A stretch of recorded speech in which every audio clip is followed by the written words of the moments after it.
Vanessa Sungeso, la Fondation Songa a maintenant presque 2 ans. 3 ans, presque 3 ans.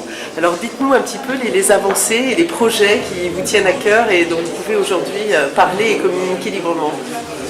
Alors nous sommes particulièrement fiers de l'incubateur à l'entrepreneuriat féminin.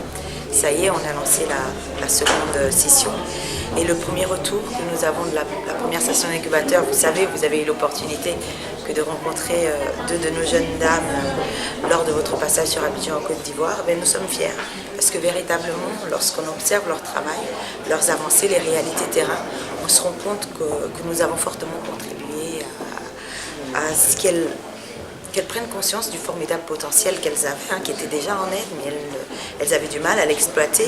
Et aujourd'hui, lorsqu'elles se présentent au sein d'organismes financiers pour défendre leurs projets, elles ont les mots, la stature et la conviction pour aller au-delà de leurs ambitions. Donc véritablement, c'est l'incubateur à l'entrepreneuriat féminin qui est le projet qui me tient le plus à cœur au sein de la Fondation Songa. Alors quels sont les différents secteurs d'activité, les secteurs d'activité de pointe qui sont les plus représentatifs au sein de la Fondation? Alors la Fondation Songa, c'est 4 projets majeurs, comme je l'ai expliqué tout à l'heure: l'incubateur, le focus group, le label genre et bien sûr le lobbying auprès des décideurs politiques et publics pour interpeller sur la question des genres. Et au demeurant, nous sommes contents de nous parce qu'on a de plus en plus de sollicitations. À l'inverse, au départ, c'est nous qui courions derrière les politiques.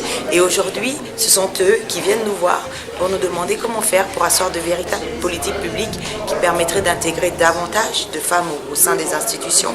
Et voilà, on commence à faire notre petit bonhomme de chemin dans l'imaginaire, dans la tête des populations au Congo. Et de cela, nous sommes fiers, bien évidemment. Alors quel est le projet emblématique, le projet phare, celui dont l'avancée est la plus spectaculaire? L'avancée la plus spectaculaire, à mon sens, c'est l'incubateur à l'entrepreneuriat féminin. Mais cette année, nous mettons un point d'honneur à sortir le premier guide du petit routard de l'entreprise congolaise, finalement, parce que nous les avons notés en fonction du degré d'insertion de la femme dans la structure. Et on a fait un petit peu comme dans l'hôtellerie, on leur a donné des étoiles, 1 étoile pour les entreprises qualificatives, 2, 3, 4, etc. Et le but pour nous, c'est de créer l'émulation entre les toutes petites et les très grosses qui finalement n'ont véritablement pas de femmes à des postes de direction, de façon à pouvoir susciter chez elles le besoin que de s'inscrire dorénavant dans une sorte de logique d'entreprise qui ferait la promotion de la femme et qui serait soucieux que de leur apporter un cadre de vie qui corresponde à leur évolution. Voilà. Donc là, vous développez, si j'ai bien compris, une grosse partie formation pour un label, une certification. Voilà, une certification.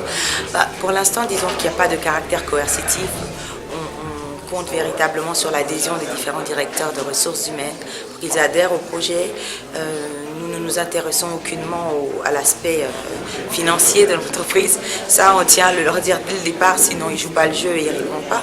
Mais c'est une formidable base de données finalement que nous mettons à disposition des différents ministères parce qu'il pourrait servir au ministère du Travail pour connaître véritablement le rôle et la position des femmes au sein des entreprises, au ministère de l'Action sociale, pourquoi pas, parce que il y a les minorités, les personnes handicapées, ça leur permettrait de cibler véritablement les entreprises qui les exploitent, oui ou non.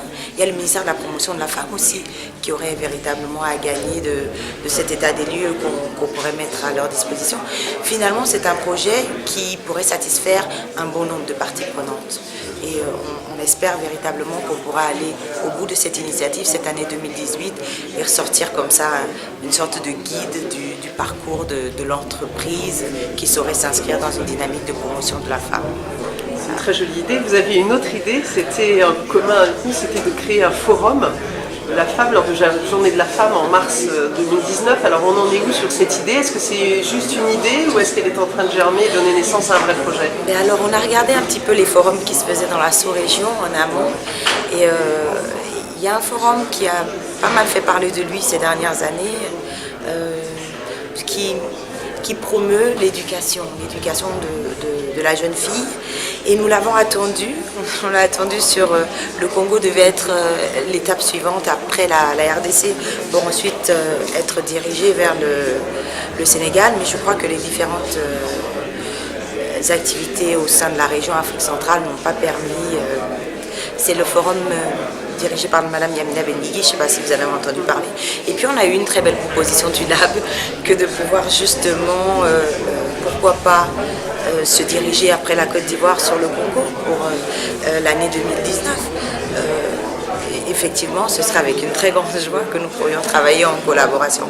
Parce que je crois véritablement que ça manque un petit peu dans la zone Afrique centrale. Continuer à marteler dans les esprits la nécessité que de pouvoir intégrer davantage de femmes au développement.